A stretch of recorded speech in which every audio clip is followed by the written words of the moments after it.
오늘 우리가 읽은 열왕기하 7장에는 4명의 나병 환자가 나오죠. 이들은 사마리아 사람들, 성에 사는 사람들이 던져주는, 그리고 가져다주는 음식을 먹으면서 연명하던 사람들이었습니다.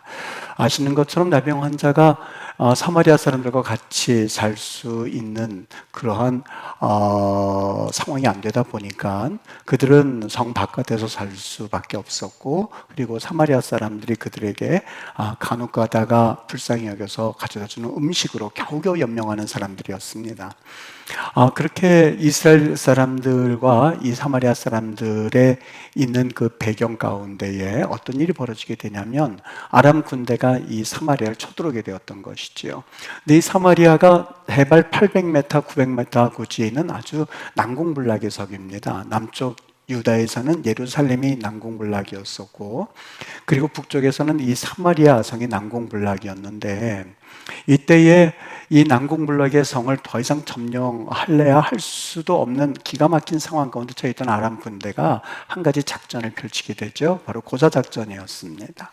그 성을 빙 둘러싸서 들어가는 사람들, 나오는 사람들을 막아버리면 절대 이 사마리아 성 사람들은 오래 살 수가 없을 것이다 생각한 나머지 그들을 이 고사작전을 펼치게 되었는데, 예상대로 거기에는 기근이 일어나기 시작했습니다. 아무도 왕래도 하지 못하고 나니 그들이 먹을 식량이 떨어지자 그들이 서로 오늘은 내 아이를 잡아먹고 내일은 네 아이를 잡아먹자라고 하면서 기가 막힌 그 아사 직전에 이르게 되었던 것이죠. 그들이 가지고 있는 음식을 좀 동정해서 이 사마리아에 있는 이 나병 환자에게 가져다 주는 그러한 상황을 우리가 염두에 두고 볼 때에 사마리아 성에서 그런 아사 직전에 이르는 상황이 벌어지고 나니 이 나병 환자들이 살 방법이 없죠. 그래서 이 나병 환자들이 서로들 의논을 합니다. 우리 저 아람 군대로 그냥 들어가 보자. 우리가 항복하는 마음으로 들어가서 저들이 우리를 살리면 살게 될 것이고, 또한 저들이 우리를 죽이면 어쩔 수 없지. 어차피 여기에서 굶어 죽을 바에는 그 방법이라도 해보자 하고선 그들이 아람 진영으로 네 사람이 의기투합을 해서 건너가게 됩니다. 근데 하나님의 역사가 참 신기하죠. 이 네 사람이 건너갈 즈음에 하나님께서 그들에게, 이 아람 군대에게 아주 기가 막힌 일들을 하나님이 이루시는데, 그것은 군대 소리의 발자국 소리, 엄청난 군대 소리, 발자국 소리가 아람 군대의 귀에 들리게 했었던 겁니다. 혼비백산에서 이 아람 군대가 서로 말하기를, 이것은 이스라엘 사람들이 해족속과 이 애굽 군대에 용병을 주어서 사람을 사서 지금 우리를 치러 오는 소리니 얼른 도망가자, 큰일 나겠다 싶어서 걸음아 날 살려라고 그들이 다 도망을 가게 됩니다. 의복도 남겨두고 금도 남겨두고 은도 남겨두고 군량미도 다 남겨둔 채 그들이 도망을 갔던 것이죠. 네 명의 나병 환자가 그 아람 군대에 도착하고 보니까 이게 웬일입니까? 죽이면 죽고 그들이 살리면 살 수밖에 더 있겠는가 라고 작정했던 나병 환자가 거기에 가득 있는 그 군량미를 보고서는요, 자기들의 배를 실컷 채웁니다. 금도 숨겨두고 은도 숨겨두고, 그리고 의복도 숨겨두고 브랜드 있는 옷도 숨겨두고 해서 다 숨겨둔 다음에 다른 진을 가서 또 한 번 식사를 하고 다 숨겨둔 후에 가만히 그들이 배부르고 나니까 그 다음에는 누구 생각이 떠오르기 시작했냐면, 지금 저 사마리아 자신들의 동족이죠. 자신들의 동족이 오늘은 내 아이를 잡아먹고 내일은 네 아이를 잡아먹자 하는 기가 막힌 상황에 처해 있는 저들에게 이 소식을 알려주어야겠다. 만일 내일 해가 편에 뜰 때까지 이 소식을 알려주지 아니하면 하나님께서 우리에게 벌 위에 벌을 내리실 것이라 라고 하면서 그들에게 달려가서 이 기쁜 소식을 알리는 장면이 오늘 본문 가운데 있는 그런 내용입니다. 여러분, 이 본문에서 우리가 일반적으로 우리가 많이 들어온 이야기긴 합니다만, 여기 한 가지 그들이 말하는 말 가운데에 우리의 이성을 한번 톡 건드리는 단어가 있어서 여러분과 같이 나누려고 하는데, 이 9절 말씀에 보면 이렇게 말합니다. 9절에요. 오늘은 아름다운 소식이 있는 날이거늘 우리가 침묵하고 있도다. 밝은 아침까지 기다리면 벌이 우리에게 미칠지니 이제 떠나 왕궁에 가서 알리자라고 말하는 대목입니다. 여기 침묵이라는 단어가 있는데 여러분 이 존 스토트 목사님이요 Our Guilty Silence라고 하는 책에서요 우리의 죄스러운 침묵이라고 하는 책에서 우리가 복음을 알고 또 그리고 우리가 예수 그리스도로 인하여서 그 구원의 은혜를 경험한 사람들로서 복음을 전하지 못하고 침묵을 지키고 있다면 이것은 그리스도인들에게서 가장 큰 죄악 중에 죄다라고 말씀하신 적이 있습니다. 여러분 그리스도인들이 다른 일반의 예수님을 알지 못하는 사람들처럼 물론 도둑질을 하고 살인을 하고 또 못된 사기를 치는 것 이것도 물론 죄이긴 합니다만 우리가 그런 죄를 지을 가능성은 세상에 하나님을 알지 못하는 사람보다 적다라고 우리가 한번 염두에 두고 말할 때에 진정으로 죄는 무엇이냐? 예수를 믿고 있으면서 구원을 받았으면서 단 한 번도 다른 이들에게 복음을 전하지 못하고 침묵을 지키고 있다면 이것은 참으로 큰 죄다라는 이야기를 한 적이 있습니다. 분명히 우리 하나님이 이런 이야기를 존 스토트 목사님뿐만이 아니라 성경의 곳곳에서 이야기한 적이 있거든요. 에스겔서 3장 18절 말씀 만일 네가 입을 전에 벌려서 말을 전하지 아니하고 그렇게 되면 사람들이 그 죄로 인해서 죽게 되겠지만 그들이 죽을 때에 그들의 피값은 네 손에서 찾을 것이다 라고 에스겔서 3장 18절에서 말씀하신 적이 있거든요.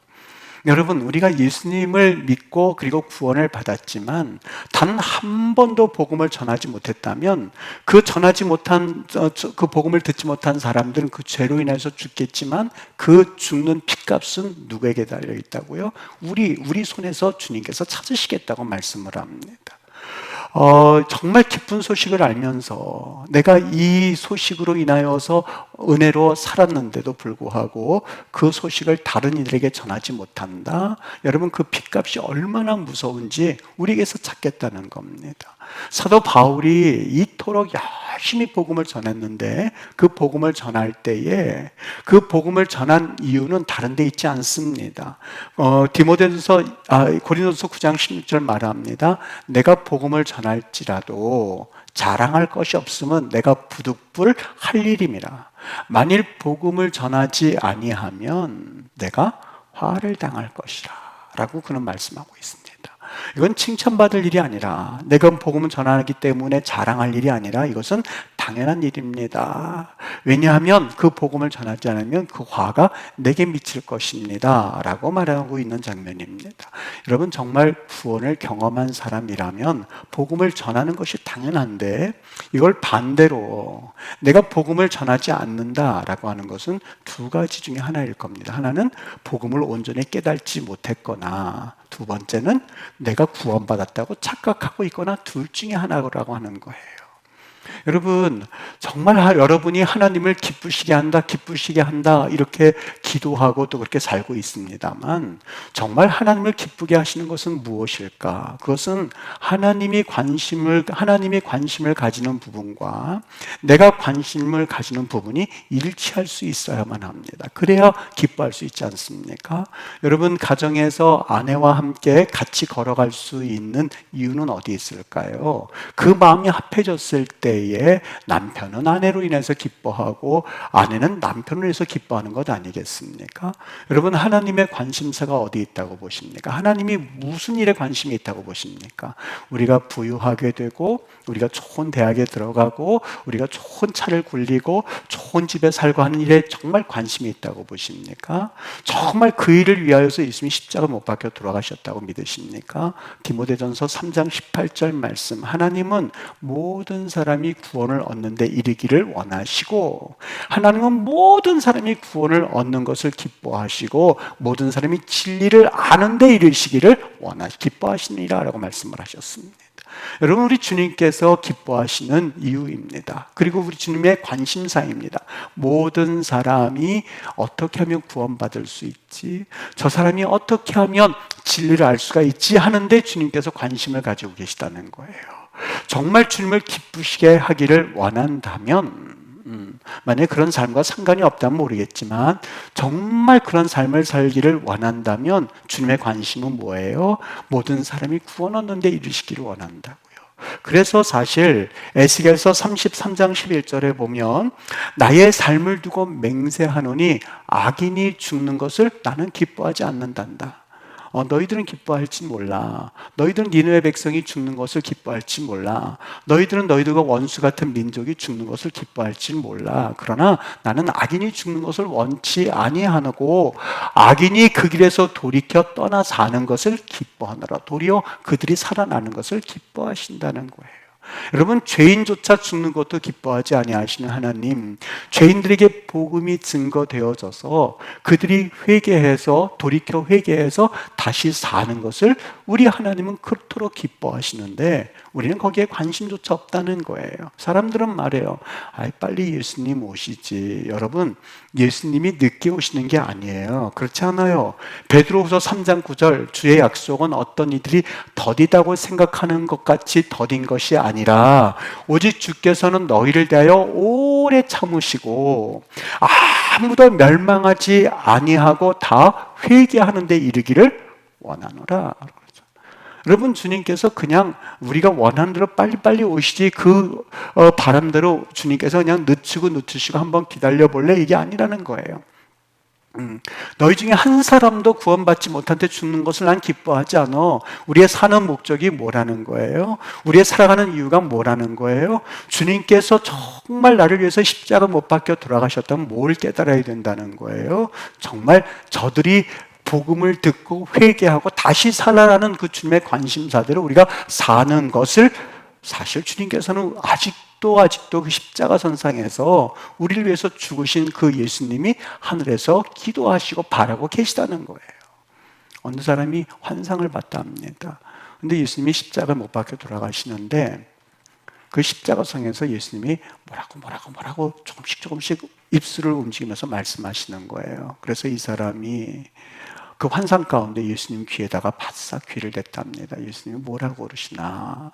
그랬더니 예수님께서 하신 말씀이 한 사람도 지옥 보내면 안 돼. 한 사람도 지옥 보내면 안 돼. 절대로 지옥 가면 안 돼. 저 사람도 구원받아야 되는데 그 말씀을 하시더랍니다. 여러분, 예수님이 이 땅에 왜 오셨다고 생각하십니까? 우리는 흔히 추상적으로 예수님이 우리를 구원을 위하여 이 땅에 오셨지 이렇게 말씀을 하시는데 십자가에서 달려 돌아가신 것 물론 구원 때문에 그 십자가에서 고통당하시고 돌아가셨습니다만 그분이 이 땅에 사실 때도 마가복음 1장 38절 우리가 다른 가까운 마을들로 가자. 거기서도 전도하리니 라고 했습니다. 거기서도 전도하리니 다른 어떻게 해서든지 간에 한 사람이라도 구원 얻고 어떻게 해서든 한 사람이라도 하나님 앞에 나와서 새 생명을 얻고 삶의 새로운 은혜를 경험하도록 주님께서는 전도하시기 위해서 다른 말로 가자 하고 그 제자들을 이끌어서 하나님 앞에서 그 사명을 감당하신 예수님을 그려주고 있는 것이죠. 여러분, 우리가 어디에 관심을 가지고 있느냐라고 하는 것, 여러분, 이것은 우리 주님을 사랑하느냐, 우리 주님을 참 기뻐하느냐, 정말 믿음의 사람이냐 하는 것을 결정짓는 정말 중요한 바로미터입니다. 여러분, 관심이 어디 있습니까? 그저 눈 뜨면 우리의 관심은 주님과의 관심과는 상관없이 살아가고 있지는 않는가? 라고 하는 그런 질문이에요. 동영상을 하나 보여드릴 텐데요. 여러분, 여기에서 여러분들이 꼭 하버드 대학교에서 한 실험 결과인데요. 그 동영상에서 이제 한 자매가 이 공을 바운드를 할 겁니다. 이거 바운드, 이 뭐라고 그래요? 서로 이렇게 주는 거, 이렇게 패스를 하게 될 겁니다. 바운드는 안 하고요. 이 패스를 하게 될 겁니다. 그러면 그 패스할 때에 검은 옷 입은 사람들 말고 흰 옷 입은 그 자매가 하나 패스하고 할 때 몇 번이나 패스하는지 이거를 꼭 한번 맞춰보시길 바랍니다. 여러분이 얼마나 집중력이 강한지 꼭 그걸 한번 보셨으면 좋겠어요. 네, 한번 보여주시죠. 자, 보세요.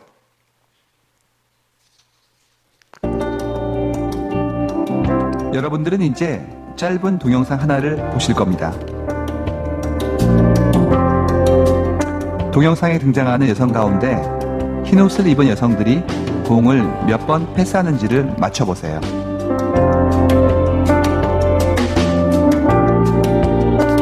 보세요. 한 번, 그 다음에 멈춰보세요. 잠깐만 멈춰보세요. 두 번, 세 번, 이렇게 됐죠? 멈춰보세요. 잠깐만. 다시 앞으로 돌려줘 보실래요? 자, 지금 한 사람이 다른 사람한테 패스를 했죠? 그럼 그게 한 번이에요. 또 다른 사람한테 패스하면 두 번이에요. 또 다른 사람한테 패스하면 세 번이에요. 이렇게 해서 몇 번이나 패스하는지 여러분이 이 동영상 끝날 때까지 정확하게 한번 세보시길 바랍니다. 자, 다시요. 패스하는지를 맞춰보세요.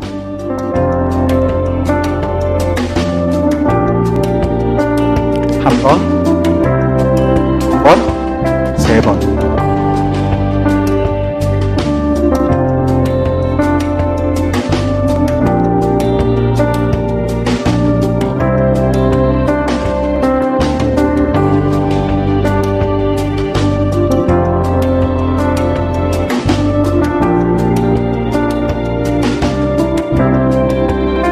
자, 몇 번 패스했죠?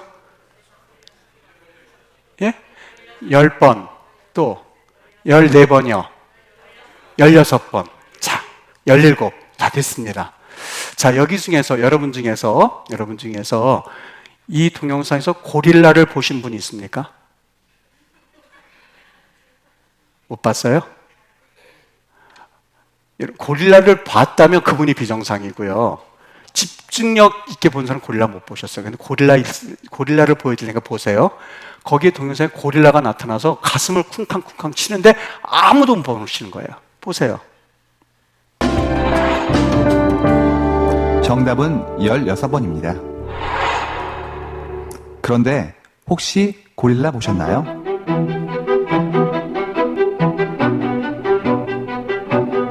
하버드 심리학과에서 만든 이 실험 영상을 본 사람 가운데 지금까지 절반이 고릴라를 보지 못했습니다.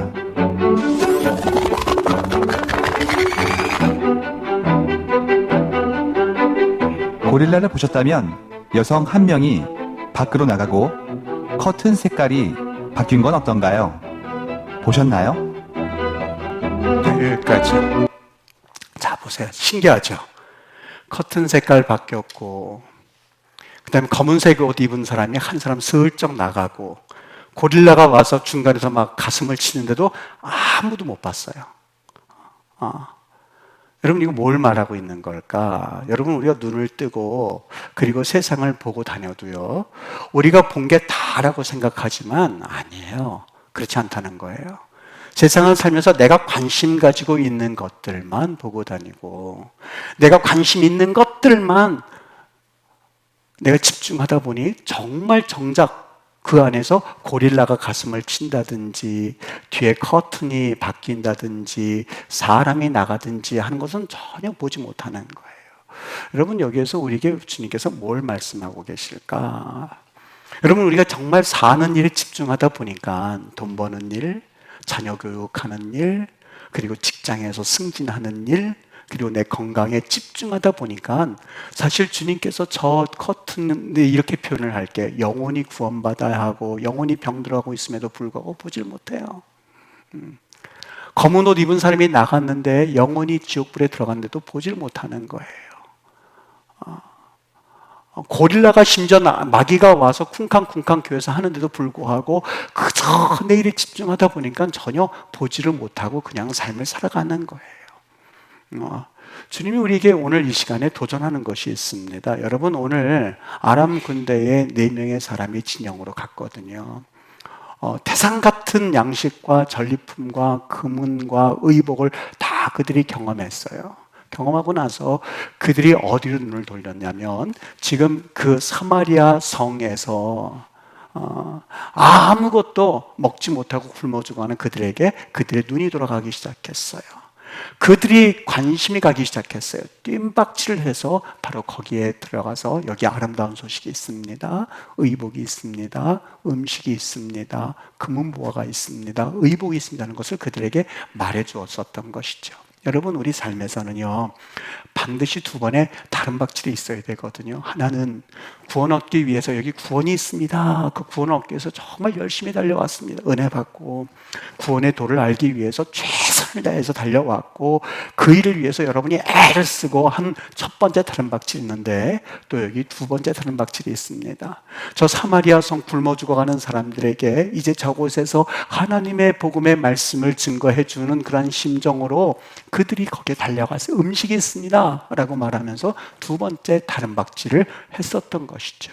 우리 삶에서는 반드시 이 두 가지 다른 박질이 있어야만 한다는 거예요. 하나는 구원 얻기 위해서, 또 하나는 구원 얻은 자들로서, 은혜 받은 자들로서 그들을 구원하기 위한 다른 박질이 있어야 되는 거예요. 사도 바울은 이 두 번째 다른 박질을 뭐라고 표현했느냐? 골로새서 1장 24절, 그리스도의 남은 고난을 그의 몸된 교회를 위하여 내 육체에 채우노라. 그리스도의 남은 고난이라고 그랬거든요. 여러분, 첫 번째, 예수께서 고난받으심으로 인해서 내가 구원받았죠. 십자가에 못 박히심으로 인해서 내가 구원받았죠. 십자가에 달려 돌아가신 고난을 통해서 내가 은혜를 받았죠. 그래서 진정 생명을 얻었죠. 이제 그리스도의 남은 고난이 있습니다. 사도 바울은 그 남은 고난은 40에 한 대 강한 매를 맞았고 강도의 위협을 당했고, 그리고 돌에 맞는 그러한 이러한 핍박을 받았고, 40에 한 대 감한 말을 3번이나 맞았고 5번이나 맞았고, 그리고 거짓 형제 중에 위협을 당하기도 하였고, 수고하고 애쓰고 자지 못하고 줄이고 목마르고 하는 수많은 남은 고난을 받았는데, 그 남은 고난이 뭐 때문에요? 복음을 전하기 위함이었었어요. 이 남은 고난을 받으라는 거예요.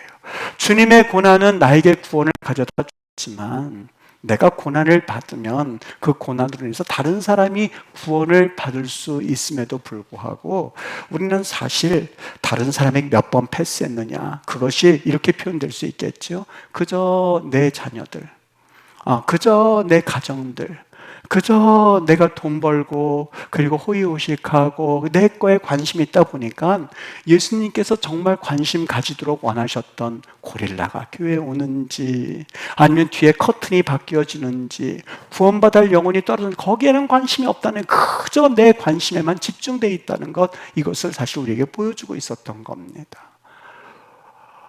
중세시대 때 이야기거든요. 아그네스 로제르라고 하는 그러한 성녀가 있습니다. 여러분, 이 이야기는 지금부터 1000년 전 이야기니까 여러분이 감안하고 들으시면 됩니다. 1043년도에 이 프랑스의 이 아그네스 로제르라고 하는 이 여인 성녀인데요. 이 여인이 어떻게 성녀가 되었냐면, 이 아버지가 아주 부유한 상인이었었고 그 딸이에요. 아주 아리따운 딸이었는데 그 상인 아버지가 어느 날 갑자기 죽습니다. 그러니 수많은 재산이 이 아그네스에게 돌아오게 된 거죠.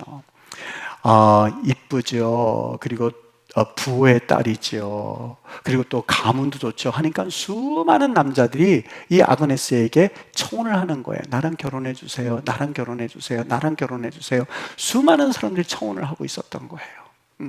그러니까 이 아그네스가 더 이상 견디질 못하고 자신의 신앙의 순수성을 좀 유지하기 위해서, 1000년 전 얘기니까요, 이 수도원에다가 아버지께로부터 물려받은 모든 재산을 다 거기에 헌납을 하고, 그리고 수도원에 돌로 만든 방 한 칸을 그가 얻어가지고는 그 안에 들어가서 예배드리러 오는 사람들, 그리고 그곳에 기도하는 사람들이 가져다주는 음식으로 연명을 합니다. 그래서 18살 때 들어가서 80세까지 그 안에서 살다가 죽습니다.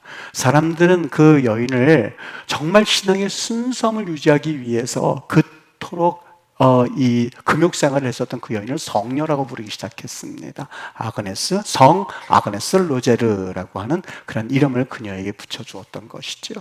여러분, 성녀라고 했는데 오늘 여기에서 1000년 전 이야기라고 말씀을 우리 같이 나눴어요. 여러분, 중세시대를 일컬어서 암흑시대라고 그러거든요. 왜 암흑시대라고 부르는지 조금 이해가 되시겠습니까? 여기 신앙에 아주 심각한 문제를 우리 하나 지적해 볼 수 있어야 되는데, 우리가 본받을 것은 그 아그네스가 신앙의 순수성을 유지하고 그리고 세상의 여러 가지 유혹에 빠지지 않기 위해서 애쓴 그의 모습은 참 아름답습니다만, 여기에서 치명적으로 사명은 망각한 여인의 모습을 볼 수 있어요. 구원은 얻었지만 그 구원의 기쁜 소식을 누구에게 전해주려고 하는 사명은 여기에 하나도 없어요. 중세가 암흑시대가 된 이유가 바로 여기에 있습니다. 믿음 좋은 사람, 주님께서 뭐라고 그러셨어요? 빛과 소금이다라고 말씀을 하셨음에도 불구하고 믿음 좋은 사람, 그리고 깨끗하게 살기를 원하는 사람은 전부 다 수도원에 들어갔습니다.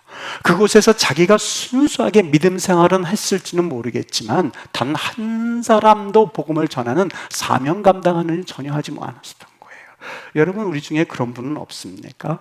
믿음을 지키는 데 관심은 있고 나 혼자서 기도하겠다라고 관심은 있지만 정말 하나님이 우리에게 각자에게 맡겨주신 사명이 있음에도 불구하고 나 깨끗해지겠다고, 그리고 나 믿음 생활 지키겠다고 전혀 사명 감당하지 못하고 있는 그러한 착각 속에 빠져 있는 중세 시대의 이 성녀와 같은 이런 모습이 우리에게는 혹 있다면 오늘 성경에서 우리에게 이 나병 환자 4명을 통해서 주고자 하는 말씀이 있습니다. 복음을 전해야 될 사명입니다.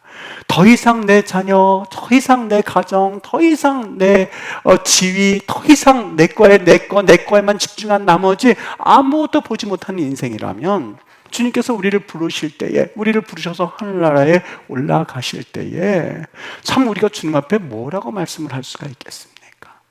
여러분, 이번에 부흥성에는요, 정말 우리 하나님께서 우리 각 교회들마다 부흥 강사님마다 이 달란트가 있습니다. 어떤 교회는 이 재정이 부족한 교회 가셔서 재정을 참 풍성하게 해주는 부흥 강사님이 있으시고, 또 어떤 분들은 싸움이 있는 곳에서 화목하게 만드신 달란트가 있으신 분들이고, 각각 이 목사님들마다 달란트가 있거든요. 근데 우리가 매번 강사님들 보시지만 하나님께서 참 귀한 분들을 보내주시거든요. 이번에 오시는 분은 정말 복음을 하나님 앞에서 마음껏 증거하시는, 정말 이렇게 복음을 원색적으로 잘 증거하실 수 있을까 하는 그러한 은혜를 가지신 분이거든요. 어떻게 해야 되겠습니까? 여러분, 그동안 내가 복음을 증거하지만 이 가족 중에서 한 번도 교회에 나와보지 못한 분들이 있다면 여러분, 그분들을 위해서 기도하고 또한 그들을 구원시키기 위해서, 그리고 그들을 마음에 품고 하나님 앞에, 하나님, 내가 복음을 증거하기를 원합니다는 마음으로 이 귀한 부흥의 이 시기를, 또한 이 부흥회를 여러분이 사용해야 되지 않겠습니까? 주님 앞에 그런 은혜가 있게 되기를 바라요. 여러분, 하나님 앞에서 이 복음을 전하기 위해서는 3가지를 생각해 볼 수 있어야 됩니다. 하나는 수증기가 올라가야 그것이 비가 돼서 내려오는 법입니다. 하나님 앞에서 우리가 육신의 자녀를 낳을 때도 여기는 산고가 있는 법이거든요. 배가 아프고, 그리고 10달 동안 품고, 그리고 그렇게 해서 아기가 나오는 법이거든요. 육신의 자녀도 그 진통을 통해서 나오건만, 여러분, 영혼의 자녀를 낳는데 왜 고통하지 않으려고 합니까? 왜 십자가를 지으려고 하지 않으십니까? 하나님 앞에서 내가 그 영혼을 위해서 애쓰고 최선을 다하고, 그리고 그 영혼을 위하여서 우리가 산고의 진동을 할 때 비로소 한 영혼이 탄생되는 것이거든요. 목사님, 저는 아직까지 전도에 대해서 큰 관심이 없어요 라고 하는 것은 나는 아직 구원 못 받았습니다 하는 것과 똑같은 얘기입니다. 여러분, 정말 구원받은 은혜가 있다면 마치 하나님 앞에서 새 힘을 얻는 것처럼 주님 앞에 은혜를 얻어서 나가게끔 되어 있거든요. 그것도 밝은 얼굴로요. 요한복음 4장에 보면 수가성 여인의 이야기가 나옵니다. 그 여인은 참 비참한 인생을 산 여인이었었어요. 남편 5이 있었고, 과거에 있었고, 지금 있는 남편은 자기 남편이 아니에요. 누구를 봐도 떳떳하지 못해요. 그러니까 얼굴이 일그러질 수밖에 없죠. 다른 사람들이 나오지 않는 12시가 돼야만 그때서야 물을 길러오는 여인이었습니다. 사람들을 보기에 쭈뼛쭈뼛할 수밖에 없는 여인이었는데 어느 날 예수님을 만나고 경험하게 됩니다. 예수님이 바로 나의 메시아라는 것을 그 여인이 깨닫게 됩니다. 그리고 나서 그 여인이 했었던 행동, 첫 번째 행동은 물동이를 버려두고, 내가 의식주 문제를 해결하는 것도 중요하지만 그것보다 먼저 물동이를 버려두고 그리고 동네로 뛰어내려갑니다. 그동안 피하려고 했었던 동네 사람들, 만나지 않았으면 하는 동네 사람들, 좀 내가 어느 정도 이렇게 사람들과 관계를 맺고 싶지 않았던 그 사람들에게 이번엔 찾아가서 그 사람들이 말하는, 와 보라. 여러분, 그 여인의 얼굴이 어떠했다고 생각합니까? 과거에 일그렸던 얼굴, 과거에 주눅들었던 얼굴이 확 펴지면서 와 보십시오 라고 하면서 복음을 전하지 않았겠습니까? 여러분, 그 복음을 들었던 사람들은 이 여인이 하는 말을 제대로 알아듣지 못했을 수도 있어요. 지금 자담 아닌 밤중에 홍두깨라고, 우리 그렇게 피하던 이 여인이 갑자기 와서 보라고 하니 도대체 이 사람이 뭘 말하는 거야? 이해를 못했을 수도 있습니다만 그들은 알았습니다. 그 여인의 얼굴을 보면서, 달라진 얼굴을 보면서, 과거에 주눅들은 그 얼굴이 아니라 거기에는 복음의 환희가 차 있고, 여기에는 하나님의 임재를 경험하였고, 그리고 하나님 나라의 소망을 가진 그 여인의 얼굴은 과거의 얼굴과는 다른 얼굴이었어요. 그 복음을 들었던 그들은 아직까지 그 복음의 의미를 깨닫지는 못했지만 그들 마음은 알았어요. 아, 이 여인이 뭔가 보긴 봤구나. 이 사람이 과거는 달라졌는데 이 사람이 뭔가 경험을 하긴 했구나. 도대체 그게 뭘까 하면서 왔을 거예요. 여러분, 복음을 증거할 때에 진정 예수님에 대한 분명한 확신과 은혜를 가지고 복음을 전하면 하나님은 역사하실끔 되어 있거든요. 두 번째입니다. 여러분, 복음을 증거할 때 그냥 나 이거 헛수고하는 거지 그렇게 생각하지 마십시오. 믿으십시오. 뭘 믿냐면 하나님께서 그 사람을 축복하십니다. 너희는 무엇을 먹을까, 무엇을 마실까, 무엇을 입을까 하지 말아라. 먼저 그의 나라와 그의 의를 구하면 이 모든 것을 더하실 것을 우리는 믿으셔야만 합니다. 여러분, 하나님의 일을 하는 사람들 쳐놓고 하나님의 일에 집중하는 사람들을 한번 그 주변 환경을 보십시오. 정말 하나님께서 물붓듯이 부어주시는데 사람이 생각하고 계획하는 것 이상으로 하나님이 역사하시거든요. 하나 예를 들어 볼게요. 중국의 송간해라고 있습니다. 아주 유명한 가문입니다. 근데 그 가문에 며느리가 한 명 들어왔거든요. 근데 그 며느리가 기독교 복음을 들은 며느리가 들어왔습니다. 이 여인이 은혜를 받고서는요, 그저 사람들만 보면 복음을 전하는데 동네 사람들이 혀를 끌끌 차기 시작했어요. 아니, 저렇게 가문 있는 집안에서 기독교 예수를 믿는 그 여인을 데리고 와서는 저렇게 허구한 날 복음을 전한다고 다니고 있으니 저 시아버지와 시가댁이 얼마나 속상할까 혀를 끌끌 찼습니다. 시아버지도 전도하고 시어머니도 전도하고 나름대로는 최선을 다해서 복음을 증거했어요. 그런데 그 며느리가 어느 날 단명을 하게 됩니다. 일찍 죽었어요. 동네 사람들이 혀를 끌끌 차는 겁니다. 그러면 그렇지. 아유, 저렇게 일찍 죽을 걸, 저렇게 애를 쓰다 죽을 걸, 아유, 왜 저렇게 살다가 죽었나, 저 가정이 이제 어떻게 되나 하면서 그 가정을 봤거든요. 여러분, 그 가정이 어떻게 됐냐면요, 자녀가 3명이거든요. 딸, 아들, 딸 이렇게 돼 있는데, 여러분, 그 3명이 누구누구인지 한번 말씀드리니까 여러분 한번 들어보십시오. 첫 번째, 송경영이라고 하는 중국의 아주 아마 들어보신 분들이 있을걸요. 중국말로는 송경경, 우리나라 말로는 송경영입니다. 국부라고 하는 그 손문의 그 아내 되는 사람입니다. 중국 그 국부의 아버지죠. 그 아내 되는 사람이 송경영입니다. 두 번째, 송자은이라고 하는 사람인데 여러분이 인터넷 들어가서 한번 쳐보시지요. 송자문이라고 하는 이 사람은요, 하버드 대학교를 나와가지고요, 세계 지금까지 중국 경제 50대 부호 중에 한 사람이 송자문이고 중국 경제부 장관을 지냈던 사람입니다. 그리고 세 번째 사람이 누구냐면 송미경이라고 중국 장개석, 그 대만의 장개석 총통의 아내가 되는 사람입니다. 세 남매가 전부 다 엄마 없이 살았거든요. 그런데 그 엄마가 전해준 그 복음을 마음에 품고, 그리고 그 복음 안에 살았던 그 3명의 자녀들은 그 엄마는 그 자녀들이 잘 되는 것을 보지를 못했어요. 여러분, 때로는 눈을 뜨고 자녀들의 여러 가지 문제로 인해서 고민하고 속상해하는 부모님들을 볼 때마다 이 3명의 자녀들이 생각날 때가 종종 있습니다. 손문의 아내가 되었고 중국 경제를 이끄는 총경제부 장관이 되어서 50대 부위 안에 들었고 이제는 한 나라의 총통의 아내가 되어서 세상을 호령하는 그들의 모습을 가만히 바라보면서, 여러분, 우리 하나님은 절대로 손해보시는 하나님이 아니거든요. 너희는 먼저 그의 나라와 그의 의를 구하라. 그리하면 너희 자녀들이 대학 들어가는 문제도 알고 있어. 너희 가정에 경제적인 문제가 있다는 것도 알고 있어. 너희 자녀들이 결혼해야 되는 건 너희보다 내가 더 잘 알고 있어. 여러분, 참 우리 하나님의 은혜가 얼마나 감사한지요. 믿음으로 올바로 세워지는 가정들이, 그리고 하나님 앞에 어떻게 해서든지 간에 인내함으로 사는 가정들을 하나님이 축복하시는 것을 바라보면 하나님은 참 살아계시는 분이구나 하는 것을 종종 경험하게 됩니다. 여러분, 아직까지 그저 눈만 뜨면 내 문제를 가지고 여기에서 헤어나지 못한 채 하나님 그저 눈 뜨면 내 문제, 내 강아지, 그리고 내 가정, 그리고 내 새끼들, 그리고 내 남편, 내 아내 문제, 내 사업 문제를 해서 그냥 눈만 뜨면 여기에 올인할 것이 아니라, 여러분 그 바운드를 좀 벗어나기를 원치 않으십니까? 우리 하나님을 좀 믿어드려야 되지 않겠습니까? 우리 하나님께서 참으로 우리의 삶을 주관하시고 내 삶을 인도하신다는 것을 믿으십니까? 그렇다면 이제부터 하나님을 바라보며 그의 나라와 그의 일을 구하시는 은혜가 있게 되기를 주의 이름으로 축복합니다.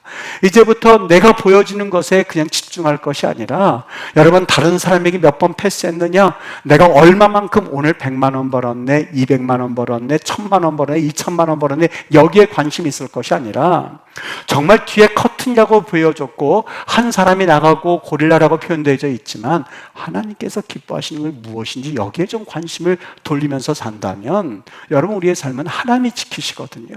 전전긍긍하다 보면, 거기에 몇 번 패스하는 전전긍긍하다 보면 다른 거를 보질 못해요. 다 놓쳐버리게 돼요. 놓쳐버리고 나서 나중에 아이고 내가 잘못 살았구나 깨닫는 사람만큼 얼마나 불행한 사람이 있는지 모릅니다. 어느 부자가 말합니다.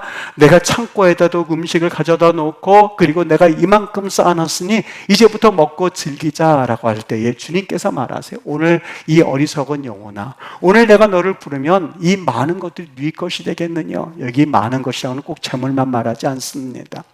여러분 최선을 다해 살았지만 여러분의 건강을 한순간에 잃어버리면 어떻게 하시겠습니까? 그토록 믿고 의지하던 자녀가 내 자랑거리가 되었는데 그 자녀가 사실 까딱 하나님께서 손 한번 움직이시면 내 자랑거리는 다 허물어지고야 마는 법이거든요. 여러분 내가 어느 정도 쌓아놨다고 생각하십니까? 그 쌓아놓은 것이 꼭 재물을 의미하지 않아요. 그게 뭐가 되었든지 간에 하나님께서 바람 한번 훅 불면 한순간에 날아가는 것이거든요. 여러분 우리 하늘에 쌓을 그 보물을 더 앙망하는 자에게, 또 하늘에 쌓는 보물에 관심을 가지는 자에게 하나님께서는 이 땅에 먹을 것, 마실 것, 입을 것도 약속해 놓으신 하나님의 약속을 믿어드리실 수 있게 되기를 바라요. 사랑하는 여러분, 내일부터 우리 기도회가 시작이 됩니다. 화요일서부터는 우리 신방에서 각 가정들을 축복할 거예요. 정말 진심을 다해서 축복할 거예요. 하나님 이 가정에 복이 좀 있게 해주세요. 아침부터 밤까지 아마 짜놓은 것 같아요. 그래서 아마 저녁에는 우리 장로님들이, 저 신방에 있을 동안에 장로님들이 기도를 인도하시겠지만 우리 하나님이 그 가정을 복주시기를 위해서 정말 진심으로 다해서 기도할 거예요. 하나님, 이 가정에 필요한 것, 이 가정의 우환들은 떠나게 하시고 이 가정에 하나님이 역사해 주세요. 그걸 축복할 거예요. 그런데 분명한 것은 여러분 마음의 밭이 얼마나 중요한지 모릅니다. 그냥 짧은 시간, 여러분 물도 다른 거 준비하지 마세요. 물 한 잔이면 충분합니다. 짧은 시간 말씀 보고 기도하고 지나가겠지만 우리 순간이지만 하나님께서는 순간이 천년처럼 역사하시는 하나님이기 때문에 하나님의 역사는 위대하거든요. 여러분 준비하세요.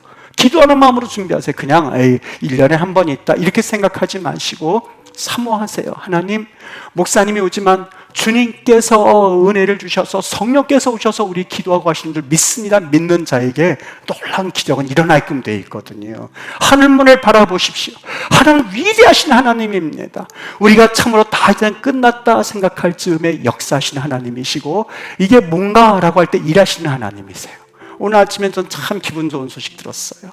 참 힘들게 살아온 그러한 그 영혼이에요. 참 어떻게 저렇게 살 수 있을까 싶은 그런 가정이었는데 하나님께서 길을 열어주시니까 이야 이런 일도 있구나. 하나님 이렇게 살려주시고 이렇게 축복하시는 걸 알고 보니까 너무나 마음이 기뻐서 여러분들에게도 이러한 은혜를 꼭 경험하게 하는 하나님이 그러한 복을 내려주시기를 주의 이름으로 축복해요. 여러분들 끝났다 생각할지 몰라요. 그러나 하나님의 은혜를 구하세요. 하나님의 복을 구하세요. 그분을 사모하세요.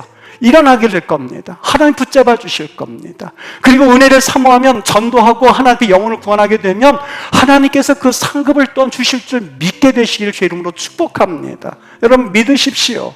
지금도 마음에 의심하고 에이 설마, 여러분 정말 의심하면 받을 줄을 생각하지 마셔야만 합니다. 우리가 교회 다니고 믿음 생활을 하면서 단 한 번도 믿어드리지 못한다면 그것만큼 불행한 삶이 어디 있어요? 그것만큼 불쌍한 인생이 어디 있어요? 하나님 믿음 가지라 믿음 가지라라고 하는 것만큼 우리 하나님 반복해서 말씀하심에도 불구하고 믿지 못한다면 여러분 이제는 신앙생활을 이제는 졸업해야 되지 않겠습니까? 여러분 극단적인 말일지 모르겠지만 졸업하라는 말은 하나님 앞에 도전받으라는 이야기입니다. 신앙생활이요 정말 살아계신 하나님입니다. 우리 하나님의 눈에 증거가 있어야만 합니다. 하나님이 보여주시는 은혜가 있어야 되거든요. 그 증거를 가지셔야만 하거든요. 간증이 있어야만 하거든요. 여러분 간증이 있습니까? 하나님이 여러분의 가정과 함께 하셨던 간증이 있습니까? 저는 있어요. 그래서 목사가 됐어요.